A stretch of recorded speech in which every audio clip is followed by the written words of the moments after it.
Hey, Psych2Goers. Depression. When does it creep into your life? You never know. I first experienced depression in middle school.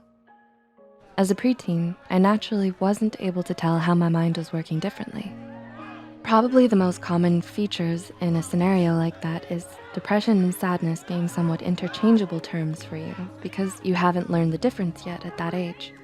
In fact, it probably wasn't until my 27th birthday when I realized how truly separate the two were. When I spent a week unable to leave the house despite being in a pretty great mood. And really, for 2/3 of my life at that point, I'd only experienced depression in terms of extreme sadness or lethargy in response to an event, usually interpersonal. Most of what I've learned about it has come from the past 5 years. As a preteen, I experienced a great deal of depression, or sadness as I would call it then, mainly due to academic, social, and presumably hormonal difficulties. Being a perfect example of your inherent shy kid of the family left me nihilistic. I was often finding ways to try to draw attention to myself. Passively, of course, because of shyness. From drawings and writings to song lyrics, I began to express what I was going through in a number of different ways. For the sake of expression and as a way to prove myself as more capable than the person I negatively perceived myself to be.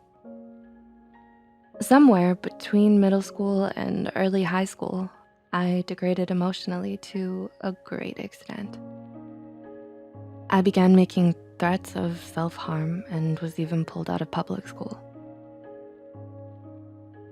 When this happened, I also went from 110 pounds to a staggering 160 over the course of about 3 months due to the medication I was on. Throughout most of 2002, I smiled in exactly 0 photos, including a professionally done family portrait. I now recognize that this was stated and deliberate, a sort of generalized clapback against the outside world because of how I felt. I would sometimes be needlessly bitter, stubborn, even explosive, and I often spent all evening in my room playing video games or watching TV. Although I never stopped drawing, I did stop experimenting with crafts like collage and writing, etc.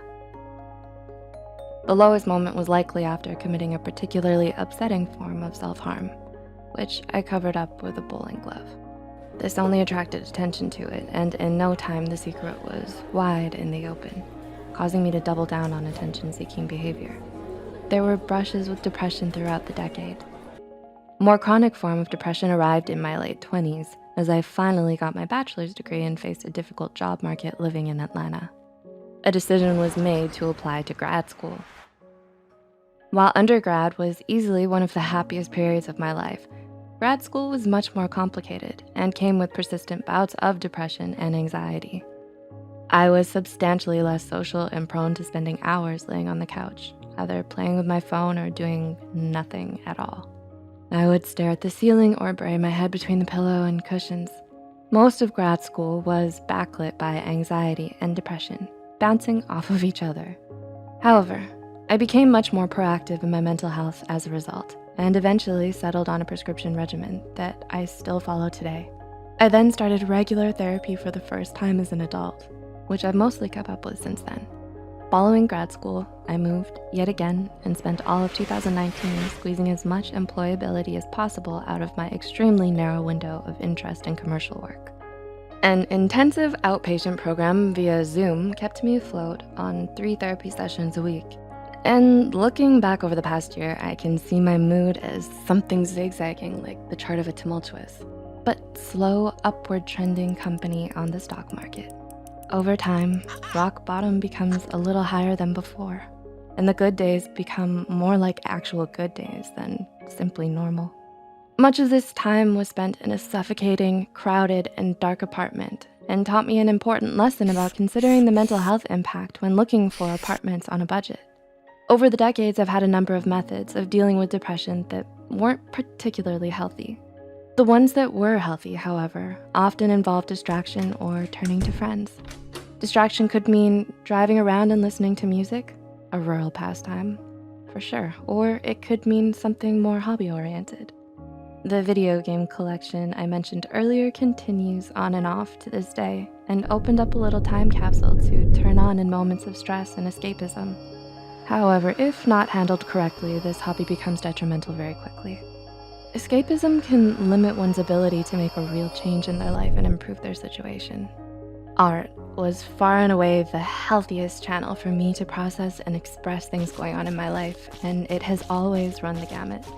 I've experimented in essentially every type of drawing I could get my hands on, and most types of paintings and photography. As a preteen, I would work with clay as well as modifying existing toys to make new things out of them. Picture Sid from Toy Story, but less nefarious, even though I had the same t-shirt.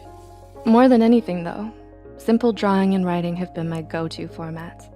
In pursuing animation, I made films about subjects like depression, anxiety, grief, and emotional dependency. I was able to unload the things that weighed on me and make a recognizable, semi-permanent change in my mental state.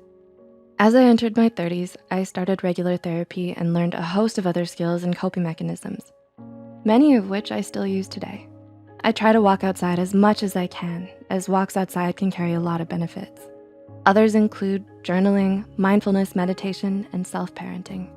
All of these have helped me get through several periods of stagnation to the current day, where I've had a number of breakthroughs as to the causes of my psychological struggles and have been able to work on them directly and make plans for treatment that's not only more effective, but potentially more permanent.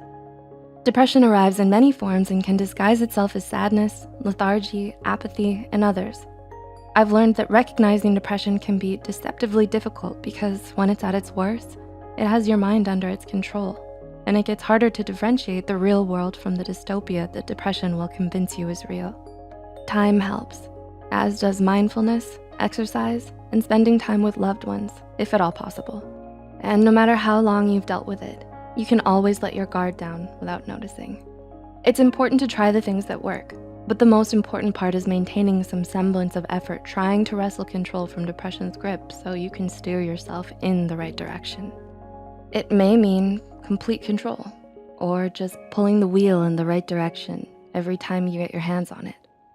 Either way, the most important and often seemingly hardest part is simply trying. That often means physically getting up to do something that will make you feel better, not the thing that will give you a burst of dopamine, like frivolous spending or junk food. It's also very important to keep in mind that this is a process, not a simple cause and effect solution. The most important word in this video's title is overcome, as opposed to the past tense, overcame. It can go away, sure, but it will almost certainly take time and it can come back. Dealing with depression is not a singular act. It's a pattern of good habits, the knowledge of what activities will provide you with the greatest improvements in mood and what activities will be a temporary distraction. Your most important decisions when dealing with depression, outside of the medical choices you make, will be the lifestyle you live and the way you treat yourself and others. Has your experience with depression been like this or different? If you have a perspective you think could help others know when to see a doctor or therapist, please let us know in the comments below.